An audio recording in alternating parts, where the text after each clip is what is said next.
No, I'm not. I know you're I'm not. not kidding. That's I know what you're interested and want to have further But hold on, let him- conversation. So go. Okay. Standard thing, what we would do is we'd say, okay, wait a second. I don't really buy your claim that 1 times 1 equals 2, but let's try to evaluate what you're saying. Then I'd create something called the Terence times binary operation star sub t. And I'd say that provisionally, I define A star sub t times B to be equal to A times 1 plus B, because your rule says that you should add A to itself B number of times. So that is the formula in standard mathematics for what you are introducing as times. Then I come up with the Terence root of C equaling D if D Terence producted with itself equals C. So now I have Terence binary operation, Terence root, and the Terence square operation. And I say now, okay, now that's a totally legitimate object. Until you try to blow away times or multiplication in the normal sense, now what I've got is I've got a new operation, and I want to know its properties. Is it commutative? No. A Terence times B is not B Terence times A. Those are two different numbers. Then I ask, is it associative? Yes, it's associative.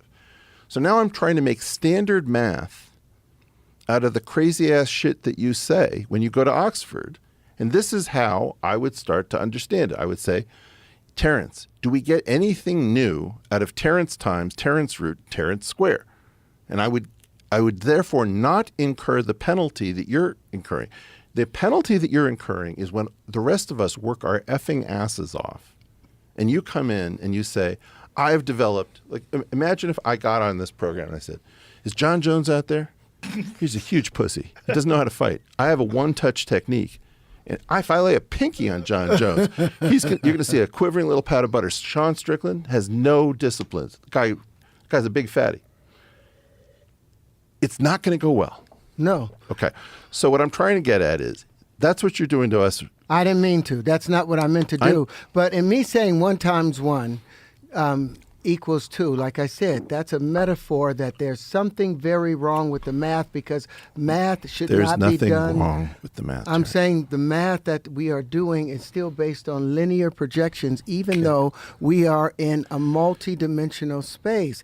And if the square root of 2 didn't have that problem... Terence, listen to me very carefully. Assume you have the most beautiful curved linear object. My wife. Yeah. Can we do a form? Timing. I don't want to talk about.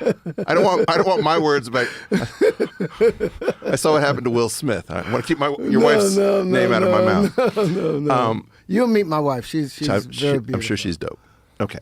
If you take the most beautiful ski slope you've ever been on, and you imagine it was perfectly groomed so that there's just all it is smooth.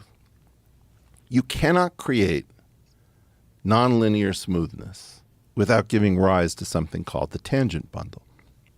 And the tangent bundle is made up of linear objects. The nonlinear includes the linear. And it actually goes with your philosophy, which is that everything is an action and a reaction. The nonlinear creates the linear, but the linear encodes the nonlinearity. So if you actually wanted to practice, if you wanted to get as high as you could on Walter Russell, you would not try to deny the linear.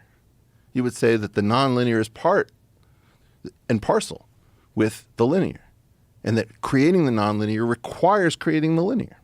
The differential operators at a point on a nonlinear structure form a linear space.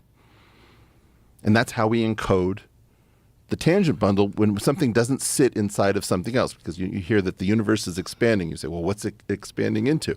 Well, what we do is we encode that expansion without having a structure around it, no ambient space, by saying that the differential operators at a point are linear. So we've got an entire language that you don't know about. But let's unpack that. Sure. For something to be linear, something to be straight, that means that it is no longer having to deal with the equal and opposite forces that nature puts on everything, because the greater the action, the greater the reaction, greater the reaction, greater the resistance, greater the resistance, greater the curvature. Everything in this universe has the resistance, and that's where the curvature comes from. So when they talk about, I don't mind them trying to go in a straight line or but the curvature of the universe is that phi at 1.618, that expansion aspect of it. That's the only consistent thing that you see in everything in the universe. All right. If you take the concept of why is the cosmological constant almost zero? I have no idea. Well, nobody really knows. So you're not alone. I mean, and them saying Okay. that the cosmological constant is zero, which means... Do you know what who does Jim that Gates mean? is? No. Jim Gates Could you is, explain what the cosmological constant means? can we all bring zero? up the Einstein field equations with cosmological constant? Is that The dark energy? that's that darks the quantum field that they, not the quantum field, the, what do they call it, the the vacuum. All right. Is that the vacuum? So let's pull that one. No. Yeah, I like that one. Okay. So that arm you knew is the Ricci curvature. That is a sub packaging of the full curvature. So you throw away a piece, like filleting it and you throw away the Weyl curvature. Plus a bivector. Well, these are symmetric two tensors. Sometimes people call bivector. I find that terminology confusing. But yeah, Okay. you're in the right neighborhood. That lambda is what's called the cosmological constant. And there's a raging controversy as to whether that thing is a number or whether that thing is like the temperature, which might vary subtly. And this was this thing that where Einstein supposedly said his greatest blunder was to put this in. He then found that you need this because Hubble shows that the universe is expanding. And then very recently, in the end of the millennium, they said not only is it expanding, but it's expanding at an accelerating rate. And that's when this whole dark energy thing really took shape. That thing, and where was I going with this? Oh, yeah. Jim Gates, who's probably the finest African-American physicist we have, brilliant guy at the University of Maryland College Park. He's a string theorist, so he and I are naturally like Montagues and Capulets, but he's a lovely guy, very, very brilliant. He says, look, we need supersymmetry because that thing should blow up, and it's almost zero. And the only way that it's almost zero is because the bosons and the fermions, if supersymmetry is true, have to be balanced, right? So imagine that you had two gods pushing on a door, and they're of exactly equal strength. The door doesn't move practically at all, not because they're not powerful, but because they're perfectly balanced, like unnaturally balanced. It's what happens when an irresistible force hits an immovable object. Well, but these are two irresistible forces pushing in different directions and creating the immovable object between them, to carry through the analogy. So that thing has to do with a balancing between two incredibly powerful but opposite structures.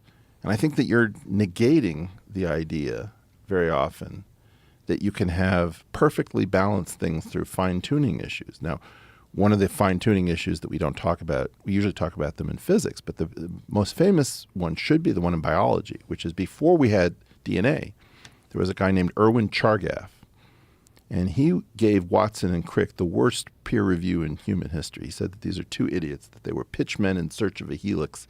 They didn't know anything about chemistry, and he totally dismissed them. He is the guy who figured out that the amount of A was equal to the amount of C, and the amount of T was equal to the amount of G.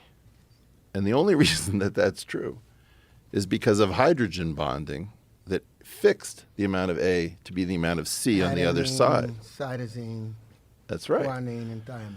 And so the idea is that that was the fine-tuning solution. Why did you always have equal amounts of these things? Oh, because you didn't see that they'd been paired in a helix. You just saw it once it was broken. But the actual nucleotides had been paired, and so they're always the hydrogen bond enforced that. One was a double bond, one was a triple bond. This is like this. We're trying to figure out why lambda. We would understand better if it were zero or we would understand better if it was enormous. The fact that it is almost zero in a world where the vacuum is filled with crazy stuff, to your point, this is one of the greatest reasons for, this is probably the greatest, I agree with Jim, this is the reason for supersymmetry. Without supersymmetry, we don't have an explanation for why that thing doesn't blow up. So if you saw a geometric structure that defined and worked together completely, would this qualify as a supersymmetrical system? Well, and we haven't even got yeah. to the magnetic field yet, but you see how these things fit Well, together and what they might do in replacing. So you have a metaphor, and you have a metaphorical mind. So you have this thing that you call what's the tetrahedron one? The tetrahedron. Tetratarian. You got one called the Huntian. The Huntian, that's my son. Okay.